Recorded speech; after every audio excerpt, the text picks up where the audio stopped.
Hey, what's up? This is 36 Drew coming to you, and 3O Clan represent.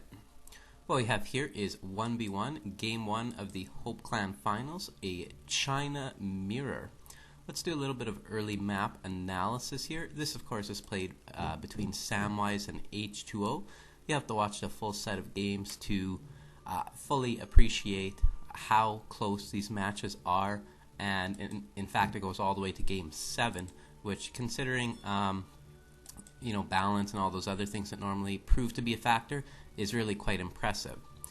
In terms of early treasures, this map usually doesn't have anything that's too particularly influential, and we'll do a little check around, and there's a small coin and food treasure, a couple other coin treasures, and of course just a scout treasure over here, which could prove to probably be the best treasure on the map, and whichever player ends up gathering it would have a slight advantage if they are able to utilize it and keep it in stealth mode.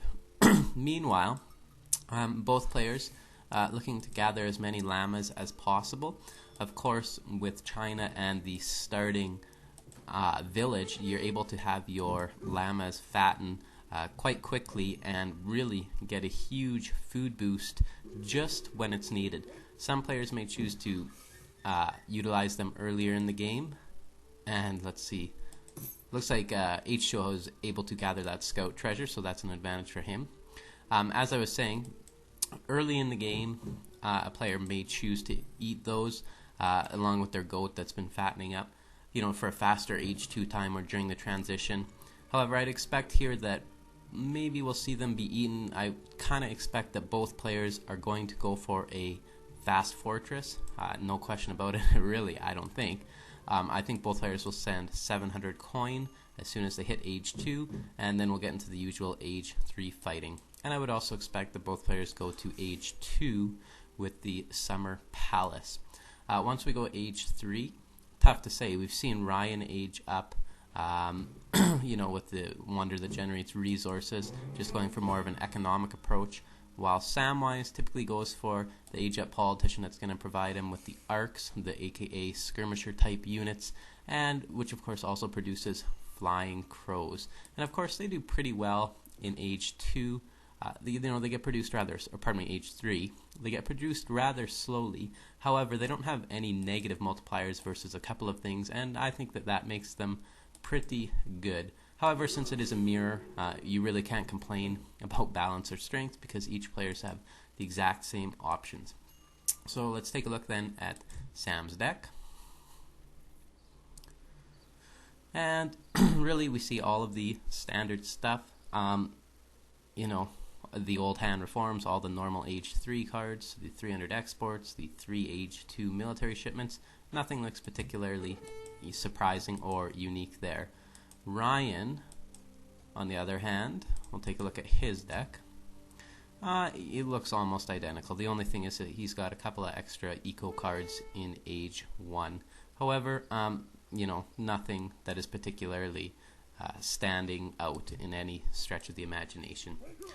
One of the interesting things about these Chinese explorers is that they can be put into cover mode, and people often forget about this, and really they can become a huge meat shield and just absorb an absolute ton of damage.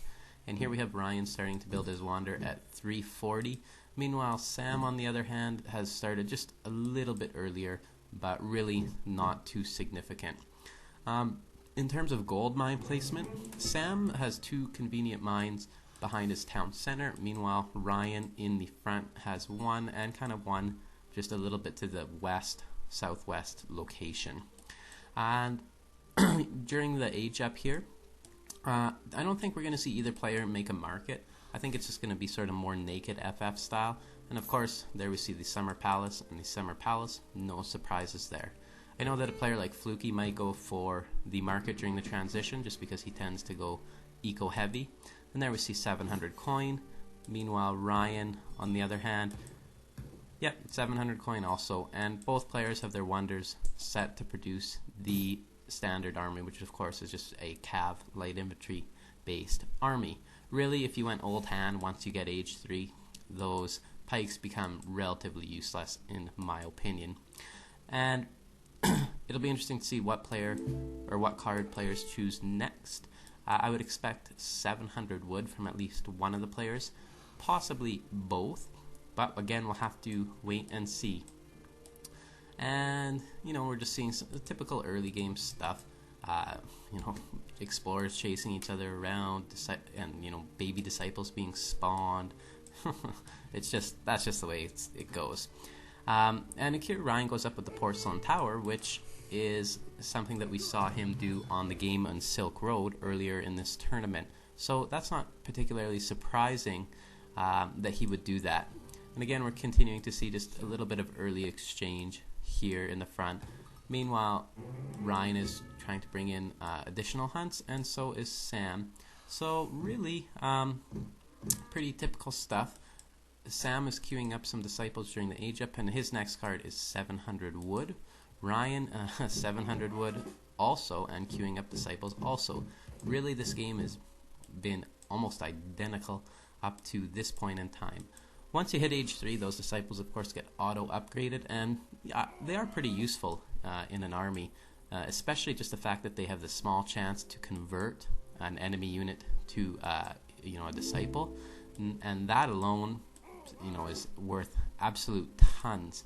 I really stand by what I say when I think that something like that, something that's based on randomness and chance, really has no place in an RTS game. However, it's here, so what are you going to do? And it looks like here we're going to have an early exchange right before going age 3. Oh, maybe not. Looks like Ryan's going to back off and allow Sam some breathing room. Both players have a nearly identical number of units. The only difference is Ryan has one extra disciple. And there we go. We see that Sam has aged with the academy, and he's gone for the skirmishes. So again, that's just a little bit different than what we normally see.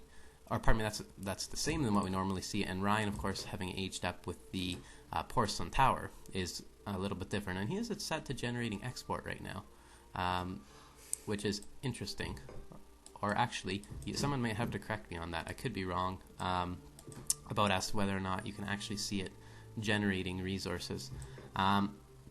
Meanwhile, here he's putting up his consulate and his barracks, and he's got his barracks set to producing cavalry, and we're having a big exchange early here right in front of Ryan's base.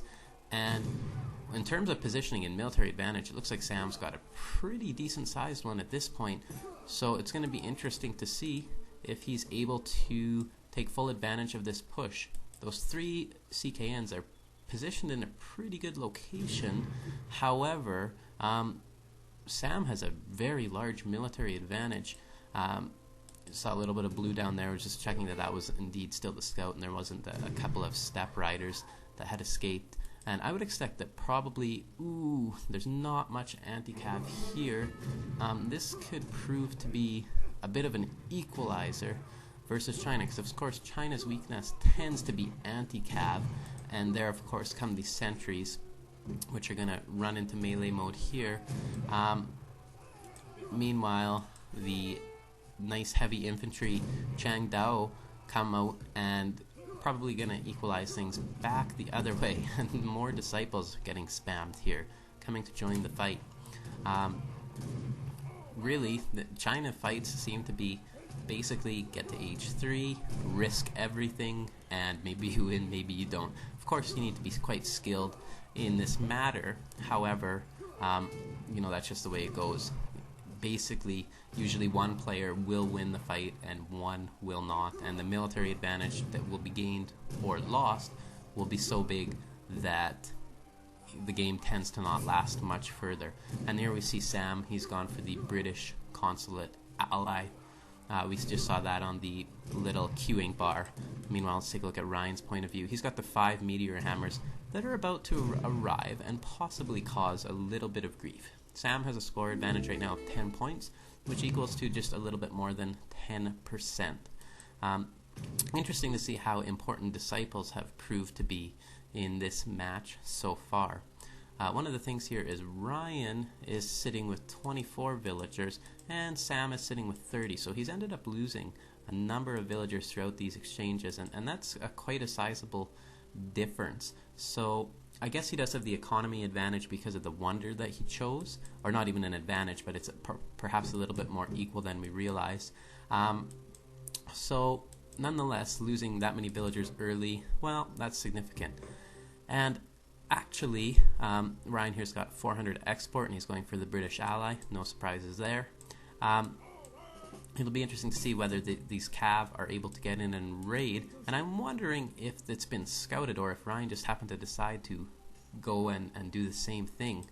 And it looks like he's going to get semi-cornered. He loses one. I don't think he'll lose another one. However, he's going to come in with his own army, Sam, and... oh, no, sorry. Those are Ryan's units coming in. So yeah, he's going to end up losing just the one. Not a huge loss. Worth the risk of going in to, apply pressure. There's not a ton of hunts. However, these llamas have now fattened, and that's going to provide a huge amount of food.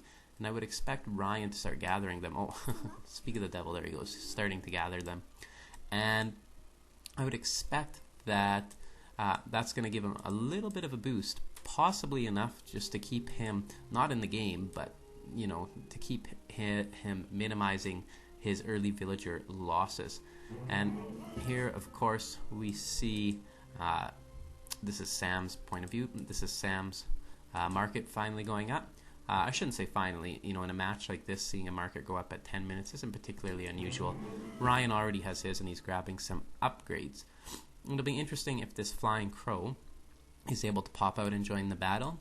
And it's just that those things tend to be pesky and annoying and tend to inflict rather a fair amount of damage. I know that when you're playing as a Euro Civ, when that scout finally dies. Getting back to the flying crow, it'll be interesting to see what happens. Like I was saying, versus Euro Civs, they do very well versus falconets, which is very annoying. One can often cause a heck of a lot of grief with your 2 falc shipment. And from Sam here, we have 4 iron flails on the way. And from Ryan, he's choosing to go for a shipment of consulate units. It's called Intervention, the card. So again, surprisingly, the early skirmish didn't really produce one clear person having an advantage or the other. And actually, Ryan's got a score advantage of 11 points right now, which translates into about 7 or 8%. And of course, Sam's going to go throw up a village, try to secure some of the other hunts around the sides of the map. One of the things that Ryan was saying in some of his posts that I have to agree with is, oftentimes in mirror matches and in the way the fan patch is currently balanced, the player who's able to stay on the hunts the longest is the player that wins. And I mean, that sounds so obvious just because hunts gather faster and you can get market upgrades them and so on. But if you need to transition onto mills or rice paddies or whatever it is, depending on the civ you're playing, it's just so costly and so expensive that it's really, really hard to recover from that, because your economy just comes to a grinding halt. Even if your other player, your opponent, is only on the hunts for 2 or 3 minutes longer, that's almost always long enough for him to gain a pretty big advantage. Really, you want to be staying on hunts as long as possible, even if you need to walk quite some distance, and throw up a tower or village or another town center. It's almost always worth it and almost always a good idea. Of course, you don't want to leave your vills completely unprotected, but that's just the way it goes. So looks like we're going to have one huge game-deciding melee here. It's going to take place again in front of Ryan's base. What's interesting is Ryan might win this game without actually having to leave his base. Again, scores actually completely even, only a 1 point difference at this point, so really I can't say that one player is going to win or another. However, with this taking place in Ryan's base, it looks like he's going to be forced off of his food, and he's not going to have any choice when it comes to continuing to gather. And here, a little batch of disciples pop out of that village. It looks like the positioning isn't going to be so good here for Sam, and it looks like there's a fair bit of heavy infantry in Ryan's mass. Meanwhile, Sam from the back has a group of skirmishers that are on the way, and there goes down that flying crow. and there's just quite a number of redcoat muskets in there. Just have to sit back and watch, but it looks like Ryan's going to have the advantage here, and that he's just going to kind of steamroll over Sam in this fight. He just had so much heavy infantry, so many muskets, and so many Changdao swordsmen that I just don't think that there was enough light infantry backing it up. And yeah, you can see Ryan start to gain the big time advantage here score-wise, and this really is going to be GG. You know, we're at about 12-13 minutes here. There's not a whole lot that a China player can do after you lose your army. It's not like Japan or even, you know, Brits or France or some other civs once they get rolling, where if you lose your eco, you can just sort of continue on with re-spamming, or pardon me, if you lose your army, you can just sort of continue on re-spamming your units from your you know, barracks and stables and everything else, and not have to worry too much. Whereas China are kind of a little bit fragile, like let's say Ottoman perhaps, where once you lose your army, that's GG. You can't re-spam it. You just don't have the eco. Now I know China's eco isn't nearly, you know, quite so bad. It's not amazing, but you know, it's still, you know, it's average, maybe just slightly above average. However, they really can't afford in this early of the game to re-spam army once it's been lost. And you know, here we have a shipment of Changdao swordsmen coming up to the front, but really Ryan's mass is too big, and he's got a score advantage of 38 points at you know, at this stage of the game. And interestingly enough, he really won the game without having to leave his base, which of course he'll be quite happy about. He's also upgraded his cavalry, so I mean, this is just delaying the inevitable. And here you see Sam just going to throw everything he has forward. Meanwhile, Ryan has 2 shipments on the way, and you know, Sam has nothing. So both players had very similar builds up to the point where they chose a different wonder. And you know, it makes a guy wonder whether the porcelain tower is the way to go on the way to H3. So I know so many players choose the academy, and here we have the playback finished. But you know, both these games, Ryan has gone for the tower and has done really, really well. And I know both players choose players typically choose the, you know, the arcs, the skirmisher type unit, just because when you age up with them, they're so handy to have. However, you know, this may be dictating otherwise, telling us that it may not be the best option. And here we saw when Ryan ended up going from 27 down to 24 villagers, and it looks like he also lost a little bit of production time there. However, overall, if you look throughout the course of the game, because of that wonder, he had no problems making up for it, even though when all was said and done, his villager count was quite a bit less. So that's, you know, that's something to think about. That's something to consider. And there really you see when the positioning just ended up not working out so well for Sam. You know, things were pretty equal and pretty even up until then. However, you know, that's just the way these matches tend to go. So you know what, let's just cruise on right into game 2 right now.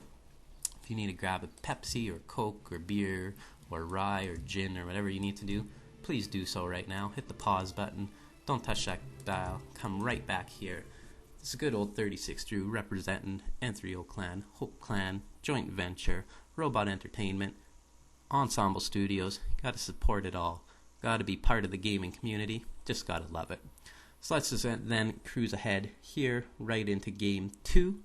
Again, I have not seen these matches yet. The only thing I know is that the outcome is 4-3 in favor of the Waterboy. So, statistically speaking, now that that's one win, there's a 50-50 chance of this game going either way. And, we are playing on Bayou. Wow, this is going to be a very interesting game. I'm very happy that we aren't seeing India on this map, because there's treasures that are absolutely ridiculous that could definitely take out an Agra fort. Germany Mirror. This is going to be a very interesting game. The last Germany Mirror I did from earlier in this tournament ended up being Uhlans and Doppels against each other, which, I mean, is insane. Really, it's just straight out insane. Thankfully, I am happy to see that both players have starting hunts. I think it would be extremely lame if neither player had starting hunts, because that is so common to happen on this map. And actually, considering we're on Bayou, if we take a look at Ryan's hunt, there's a first hunt, or pardon me, a second hunt, a third hunt. You know, the fourth and fifth are a little bit further away. But if we look at the same for Sam, you know, the hunts are fairly well balanced. In terms of gold mine placement, you know, each player has one near their town center. For the second one, each player's is quite a bit further, and Germany is quite heavy on gold, so we'll have to see if, you know, that is influential in any way. Samwise has picked up an early 20 wood treasure, you know, not too influential, and actually there he's built a house with a settler. I actually am going to disagree with that decision. You know, I'm sure he didn't really think about it too much and doesn't play a ton of Germany, but settler wagons will build a house quicker than 2 villagers will. So, you know, provided you aren't losing a ton of villager seconds by walking, it's a good idea, I think, to have a settler wagon build a house. That's just one of the unique Civ bonuses for Germany. Also, again, you know, it's better to task one settler wagon to gather crates rather than 2 villagers, just because they do that so much faster. No other treasures have been gathered to this point in time, and kind of surprising because this map usually is pretty, you know, heavy with some nice treasures that can be influential. However, I'm taking a look around. Well, there's a 240, or pardon me, it's only 160 wood today, guarded by 2 pirates and 2 gators. And other than that, there's not a ton. Well, there's a 480 XP. Maybe if a player has some army that's, you know, sitting, waiting, hanging out beside there, that treasure will be gathered. Oh, there's the other one I was looking for. I knew I saw it. 225 food. And Ryan is going to be able to gather it for sure because Sam is basically on the other side of the map. So, you know, we talked about early treasures and how they can be balanced in the next man patch. And basically, I'm of this school of thought. So treasures should not be random. They should be in the same location on every map. They should be at equal opportunity for each player. And really, to me, in my mind, there's no question about that. That's just my opinion. And there we have a villager coming forward to bring in a second hunt. And the reason I say that is this. Because, you know, while a 225 food treasure is just so influential in terms of outcome, meanwhile, Sam has not had the same opportunity. If treasures don't appear in random locations, then each player, theoretically, has a similar opportunity to gather that treasure. Whereas if things appear randomly, you know, it's too influential. And I know that there's talk of making treasures worth less or guarded more, and, you know, improving some of the really bad ones. However, again, I still don't think they should appear randomly or in a random location, because still that affects balance in a way that's counterproductive. Think of a game like StarCraft where resources are not spawned randomly. It's not like the minerals and gas randomly appear. Here, gold mines and hunts, it should almost be a mirror each side of the map, so that really the game is truly fair and truly balanced. And here we see Ryan shaving 1 villager off his age up time, going for 16 instead of the typical 17 because of the early treasure. And Sam will be going for 17, no doubt, because he hasn't had the same luck in terms of treasure gathering.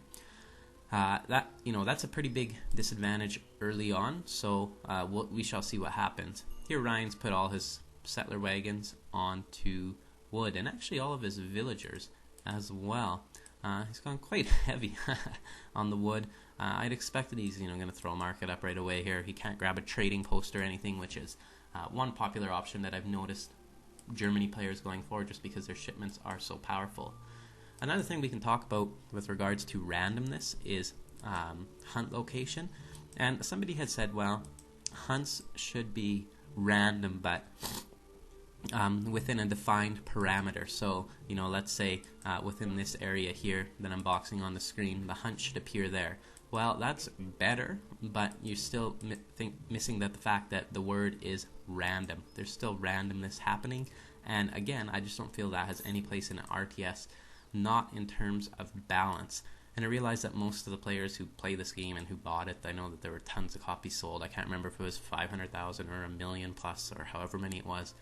It's not going to matter for them, but it is going to matter for gamers at this level. And I would suggest that anyone who plays online, even at the Lieutenant Plus, PR 20, 24, 25, it's going to matter for them too. They might not realize how much it matters, but it definitely does. And here, Ryan has set up his economy to go heavy on food and gold, which suggests we're going to see a cav start, or that we may possibly see a barracks start with doppels. I think that would be pretty creative and a little bit out to left field. But also he's gone for enough wood gathering during the transition so that he can get the steel traps upgrade as soon as he has aged up. Samwise basically has the same option. However, he's going to be just slightly aging up slower. At least I would think so. Maybe he's going to go for Expo Pike. He's got a pretty aggressive settler wagon here at this point in time. There we have Ryan going for the early stables, and he's also we're still on Sam. Sam, yeah, is going for the wood upgrade here, so I think we're going to see Expo Pike versus a Cav start here. Probably Sam is going to send 8 Expos plus 2 Ulans right off the bat, or maybe 700 wood. That would be my guess. He doesn't actually have a shipment in queue, which is kind of a bit of a disadvantage for him. Usually, you're able to get enough experience from killing treasure guardians that it doesn't matter. And Ryan's decided to ship 3 settler wagons first thing here upon reaching age 2. So he's gone for a bit of the eco-oriented approach. Oh, and he's actually changed his mind. He's canceled that shipment, and he's decided to send 8 crossbows and 2 Ulans, undoubtedly after scouting this forward barracks from Sam. So you can see, we talk about how players need to adapt, and really this is perfect case in point about how that needs to be done. Of course, we're going to have a little bit of a slapping war here. And Sam is hurting in a risky location in that if he accidentally clicks that treasure, those guardians are going to just absolutely murder that villager. However, you can't really think like that. You just have to think, well, I'll click correctly and things will not be a problem. Sam has a batch of pikemen about to pop out, and it looks like he did opt for 700 wood as his first card. Not particularly surprising, given the fact that, if you're going dual racks, you're going to be really heavy on wood early on. And it looks like Ryan is going to try to get this settler wagon, and I don't know. He's just able to get it, and there goes down 1 Ulan. 1 Ulan at the price of a settler wagon is definitely very cost effective. So he's got to be feeling really happy and really pumped about that. Meanwhile, he's continuing to spam more Ulans from his stables. Samwise, on the other hand, I'm going to expect is going to throw up a second racks pretty quickly here. Yeah, there we go. Almost right on cue. Of course, he's going for the steel trap upgrade as well. There's no point in him doing any gold upgrades at this point in time because he's not gathering any. Also, you'll notice, of course, Ryan just has all of his settler wagons on gold. Since gold depletes at a much slower rate in the fan patch, that is a very smart move on his behalf. Sam doesn't actually have any units in queue from this barracks, which he's got a bit of a military disadvantage, and he's gonna need to start be popping out some batches of units because really these 8 Expos can deal with the 5 pikemen that he has quite easily. And actually, Ryan is probably thinking that there's going to be batches of units popping out any time there, so that's probably why he chooses to retreat. Meanwhile, Sam's got another shipment on the way. Now he goes for 3 settler wagons. I would expect that we'll see maybe 8 Expos shipped probably after this card, and I do expect the game to last at least this long. Meanwhile, Ryan has 700 wood on the way. I would expect maybe that we'll see a barracks get thrown up at this point, perhaps even 2. Just basically each player doing the reverse, and we have players running around opposing sides of the map here to try and raid, and Ryan isn't able to get in the back door to any effect. Sam has actually secured quite a huge amount of hunts in this area of his base. If you look on the mini-map in particular, you can see all the food. Ryan also has a fairly large amount of food in his base as well. Doesn't look like Sam's 2 Ulans are going to have too much of a chance to really inflict much damage there. Oh, it looks like they're able to get 1 villager. And I don't know why he's not pulling them back. He should be. However, it looks like he's got other things to do. He's going to end up losing both of those units. Meanwhile, Sam is continuing just to mass tons of pikes. I don't know if he's realized that Ryan has shipped that Expo card yet. However, in fact, he should have recognized that just because his Ulans were just killed, and here he starts to add some crossbows to the mix, so that makes sense. This kind of goes to this whole concept where we see a player scout, adapt, and repeat, and really, whichever player does it better is going to be at an advantage. So, and there we see 2 barracks going up from Ryan, and of course, he's going to be putting up some houses too. He's using settler wagons to build those buildings. Again, I think that is the most wise decision to make in this case. So because he's gone for dual racks and he hasn't gone for, let's say the second coin gathering upgrade, and because of his villager distribution, he's going to be hanging out in colonial for quite some time. I don't think he's going to be headed to fortress. Though perhaps before this game is up, we may see players get into fortress. And here you see Ryan shipping the 3 settler wagons now, which he had cancelled a little bit earlier. Meanwhile, Sam has cancelled his 8 Expo shipment, going for 5 Ulans instead. And looks like we're going to see a pretty big altercation here in the front, right near Sam's main gathering area. Score-wise at this point in the game, nearing the 9-minute mark, things are relatively even. It looks like we're basically going to have Cav light infantry versus heavy infantry, light infantry. Going to be interesting to see what happens here.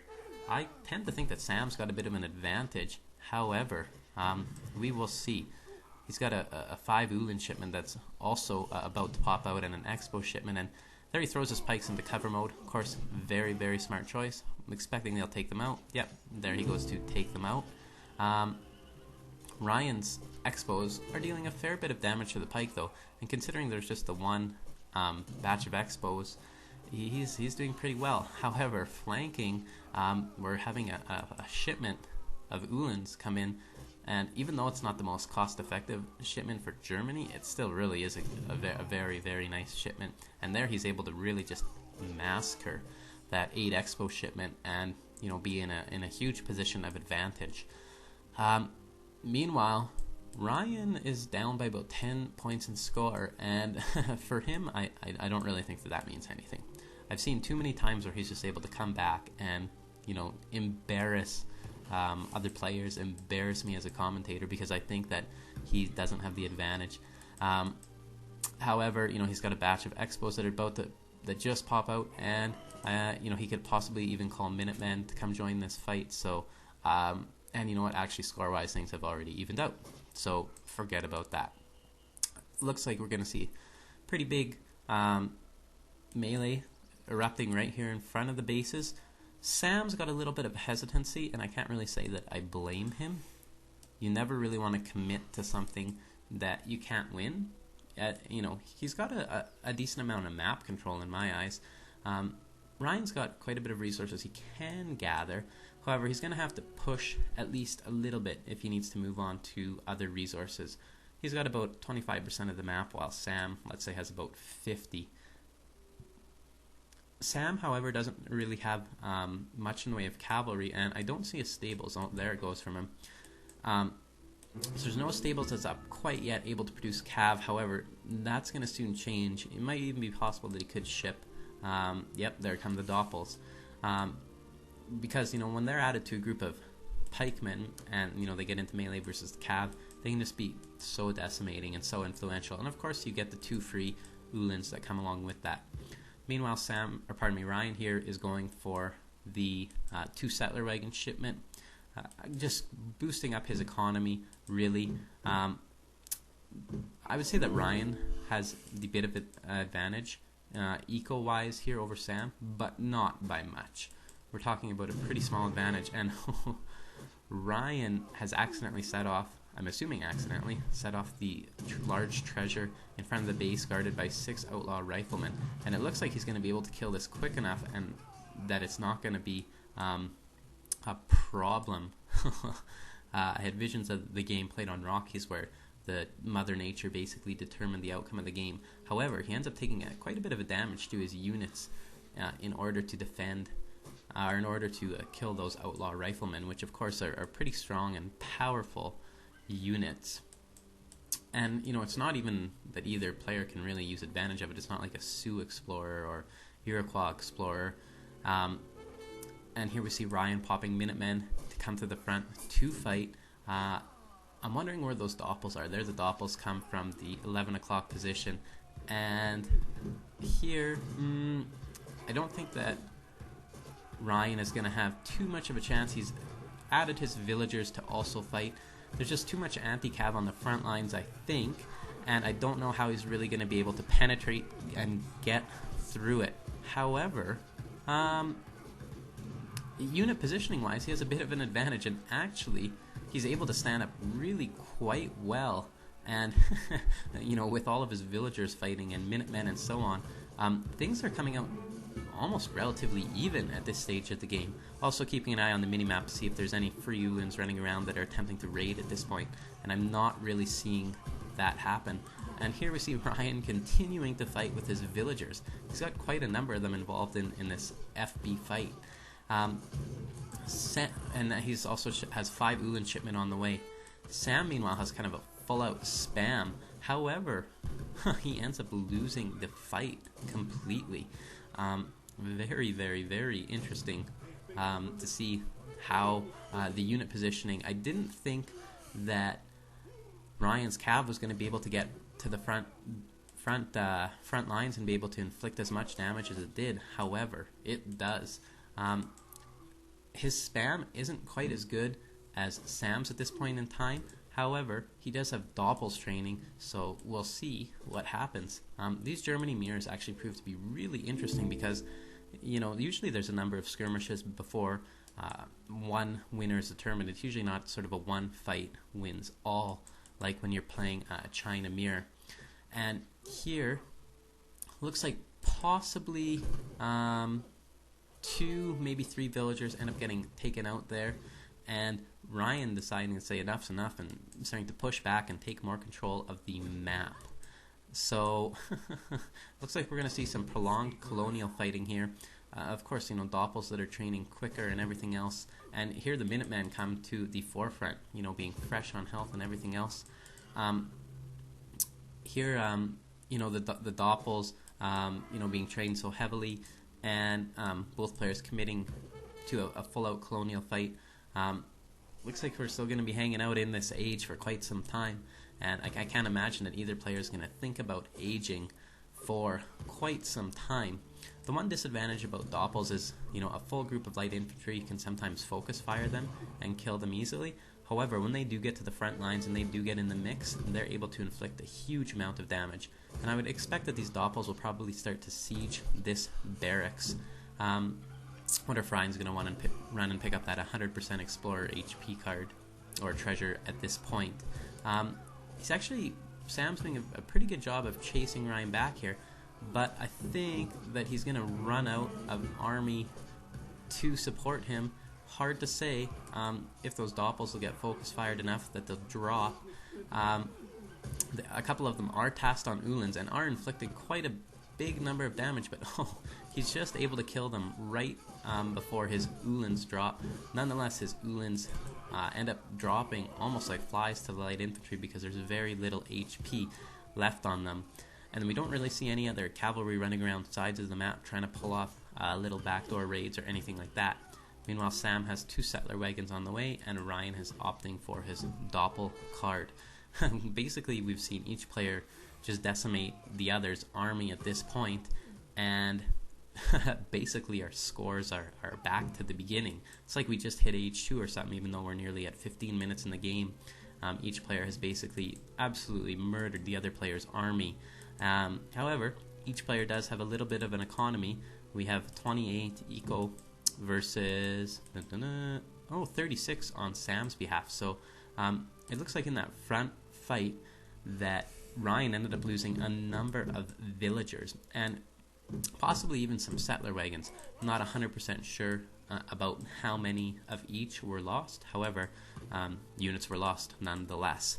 So Sam here looks like he's going to move over and he's going to start harassing.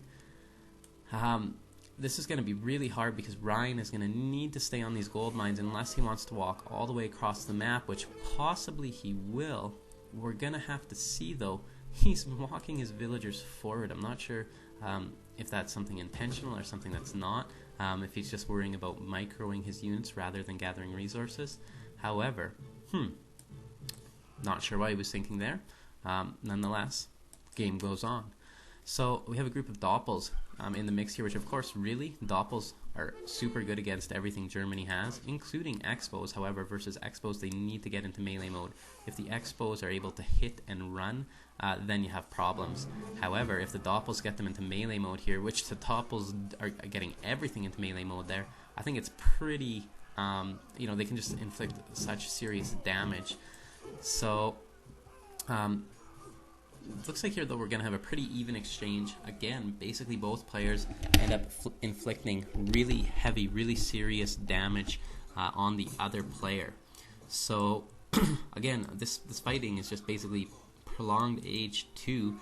We haven't really seen either player go for any upgrades to just straight up military or straight up resource crates or villagers. I would expect maybe that we start to see some cav HP shipments arrive and such. Here comes 700 coin from Ryan. Looks like maybe he's going to attempt to go for age 3 or just use that gold on those free units to continue his age 2 spam. He's got 6 Doppels that are on the way. And I just... never mind. Don't have to take that call. Looks like he has 6 Doppels that are on the way. Going to come join the fight here. Let's take a look at Sam's point of view, and there we finally see some cav HP cards that are coming. If we take a look at his deck, everything looks pretty normal. I don't usually see the quick infantry train card in Germany deck. However, everything else looks so normal that, nothing really to say about that. It's not too significant. Ryan, on the other hand, his deck is almost identical, except he's got a couple more eco cards, and he's actually chosen a water deck. Now, there isn't anywhere there's a home city flag on this map, so it's not like he can throw those ships in a pond. I guess that is probably an accident. However, he's probably not too concerned. He's the water boy after all. He does, however, have a bit of an eco disadvantage and a score disadvantage of about 12 points right now, which, percentage-wise equates to about 10 or 11%. So, it'll be interesting to see what happens here. This is really quite a very good game so far. Lots of really big battles. Both players being stuck in age 2, and it looks like Ryan is going to push right to the front base, and yeah, there he's going to run the cavalry back.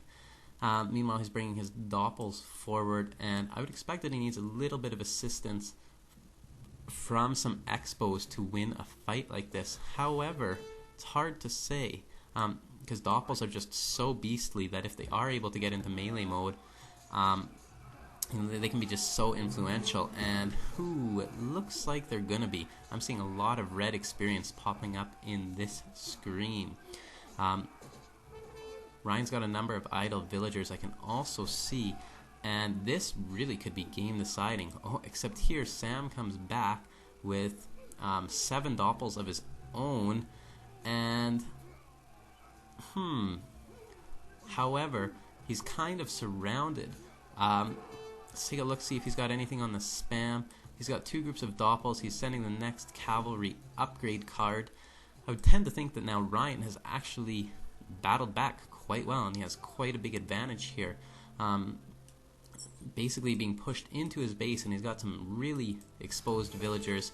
One of his barracks is quite low on HP, and he's getting pushed all the way back to his town centers, and this is going to be probably the equalizer in terms of villagers. However, this game isn't over just yet. Samwise does have Doppels coming from both barracks. However, he's got 27 idle villagers at this point in time. Ryan only has 1 idle villager. Samwise still has 41, and H2O still has 35 vills. However, I would tend to think that this push here has been definitely worthwhile on Sam's behalf. On Ryan's behalf. However, Sam does have his full group of Doppels that pop out, and with the area damage, they're just going to really inflict so much damage on him. Also, he has some units harassing at the front base as well. Meanwhile, Ryan continuing up with some constant Vil production, and well, there again, sort of things equalize and things balance out. The push didn't have enough army and resources and spam behind it to sustain it, so the game goes on. This has really been quite an interesting game thus far, and it looks like this front barracks is just going to be able to stand, just going to be able to hold, and both players really are opting to continue to utilize the natural resources on this map as they should be. I'm curious if Ryan can see this gold mine over here, and I'm actually going to turn the Fog of War on, and the answer is that he can't. He's opting to go right over here, which is perhaps a more dangerous location. Let's take a look at Sam's point of view. Yeah, and Sam can really see all of the gold mines and all of the hunts on the map. He's got just a little bit better scouting. So, this is a very dangerous location for Ryan to be in. He's finally upgraded. Oh, no, he hasn't upgraded. I thought he had, but I guess this upgraded settler wagon has more than 300 HP. And seeing Doppels versus Doppels is just wildly hilarious, if you ask me. It's just something you don't see all that often, and I just think it's really almost something special when you see it happen. However, looks like Ryan's mass here is again pretty big, but we're about to see a batch of Doppels pop out, and in a very good location for unit positioning here. He's going to be able to get area attack from both sides. However, I'm not sure if they're able to get to this front line in time or not. If either player had 2 Ulans to send to this location or this location, they could really disrupt the other player's economy quite a bit. However, I'm sure that there are so many things going on that it's difficult. Nobody really wants to commit to something like that. And here we see Sam sending Eco Theory, always a good card to send at this stage of the game. Ryan, on the other hand, has got a bit of an imbalance, just heavy on the gold. Needs a little bit more food in his eco, and there he goes to send the Cav attack card. Of course, he doesn't have the Cav HP card in his deck, simply because he's accidentally chosen a water deck instead. Cav HP, I think, is always better to send in a 1v1 because you get 2 free Ulans with it. And with the Cav attack, since it's a team card, you do not get 2 free Ulans with it.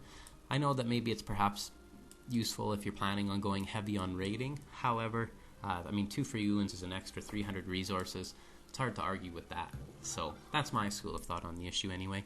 Meanwhile, Sam has not repaired his barracks right in the front of his base, and it's going to fall here for sure. No question about it, because really these Doppels need only 1 siege group, and yet there we go, it falls. Ryan being forced to pull back some of those villagers, and he's actually spread out on gold all across this map, and interestingly enough, this gold mine still registers on the mini-map as being around. That 100% XP treasure, or not XP, HP treasure, still just sitting there. And this 160 wood treasure not proving to be too influential. Interesting to see that the 225 food treasure early on didn't seem to be as influential as I thought it would be. Sam was a little bit slower, but it could have been a lot worse, just because if you want to talk about villager seconds on gathering food, that's equivalent to 300, 350, maybe 375 villager seconds, because of course food unupgraded on hunts gathers, I believe, at about 0.7 or 0.8 per second. That's just so influential. Looks like both players here continuing to stick it out in H2. Neither player can really afford to go H3. So Ryan here is finally deciding to add some expos to his mix. Again, a group of expos that can sort of focus fire on a Doppel, especially one that's injured, and here we have Sam with what could be a devastating raid. Yeah, look at all those 10 pluses, and oh my, and he has sent cavalry attack. This, I want to say it's about time we saw a big nasty raid like this. This is going to be really, really influential in the outcome of this game, I'm sure. There goes another settler wagon, and it looks like he's going to lose all of these Ulans, but he's going to want to kill as many villagers as he can at first. That was definitely a risk-reward type calculation, and I think that it was absolutely worth it 100%. We have Ryan with 33 vills and Sam with 50. So basically Ryan at this point, even though he's got a large military mass, he's going to have to push right away, and he's going to have to win with his push in order to have any chance here whatsoever. Meanwhile, we have Sam going for the outpost here, and it looks like he's going to, in my opinion, at this point, probably win this game. His mass is over here. Ryan, however, is being forced off the resources. However, he's going to have to run back to his side of the map to catch Ryan's army. He's going to lose one barracks, maybe two. He's got another one going up right in front of his base.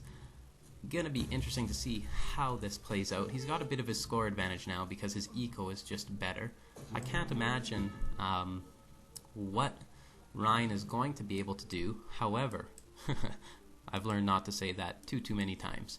So I'm not even going to bother saying that. I'm just going to watch and commentate and just see what happens here. Sam is still got 1, 2, 3 gold mines left, and this one, again, it's appearing that it's still there. However, it is not. It has already been mined out. I would expect to see here that Sam is going to push all the way back over to this location on the map. He's probably thinking that, that's one of the only places that Ryan can be left gathering. If we turn on the Fog of War, it just seems sort of the more natural place because, you know, we've seen a lot of pressure from this side of the map, and there's Sam is throwing up a proxy barracks, which is really nice to see, so he can throw 5 cav and really sneak them in the back door if he needs to. Here, I think this barracks is going to end up getting finished off. Sam has probably about a 25% advantage in score right now. However, that may not prove to be a ton. Oh my. Oh my. This, this is going to hurt. 1, 2, 3, 4, 5, 6. 6 villagers end up going down in this big skirmish up front. Large mass of doppels from Sam's behalf. Ironic that doppel upgrades in the deck would have actually been useful in this game. Not very many players have them. Sometimes they have the H3 upgrade, but the H2 usually not. Couple of Ulans trying to sneak in the back door there. Again, these guys are really just trying to master the unit positioning here. Even though Sam lost a number of villagers there, he's got a big enough advantage, and especially military-wise and eco-wise, that I think that the game is in his hands. It's certainly in his hands to win. If he lost it at this point, he would probably be pretty mad for letting the advantage slip away as much as he would have. So again, both players sticking to H2. We're at the 26-minute mark in this game, and neither player is going H3. So just jumping back to Sam's point of view, he's just getting the steel trap upgrades now. He may have cancelled it before in favor of something else. And there we have Sam hurting some of the villagers on Ryan's behalf.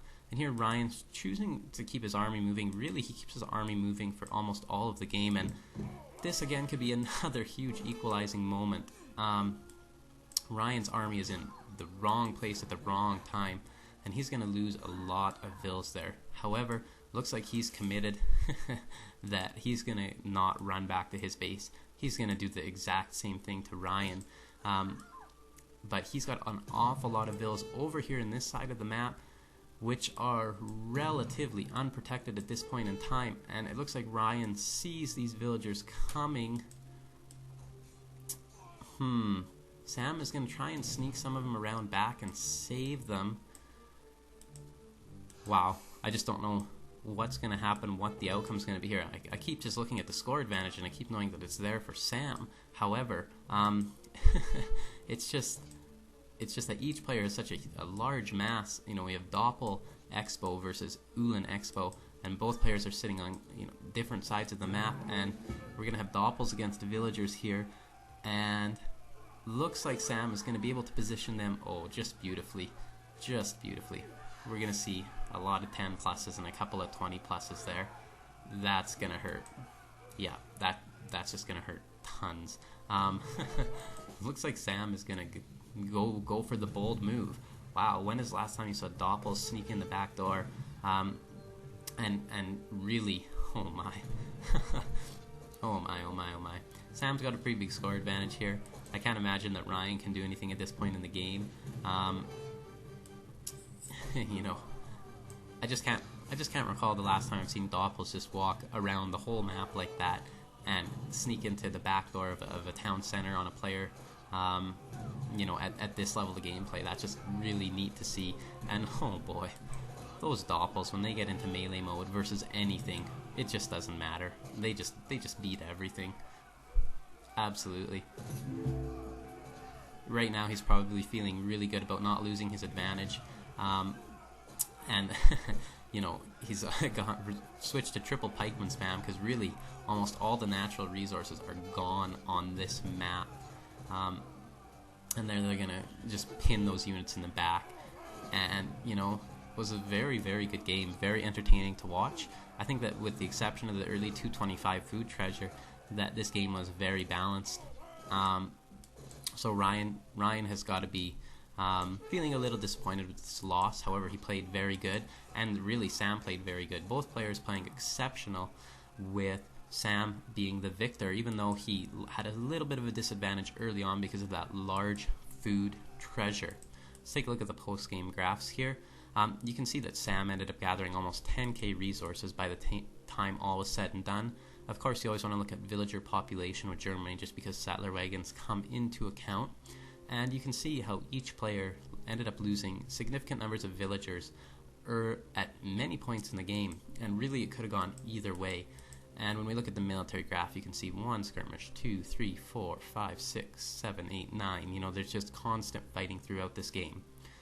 Good game, guys. I'd like to thank you all for watching. 36 Drew, signing off.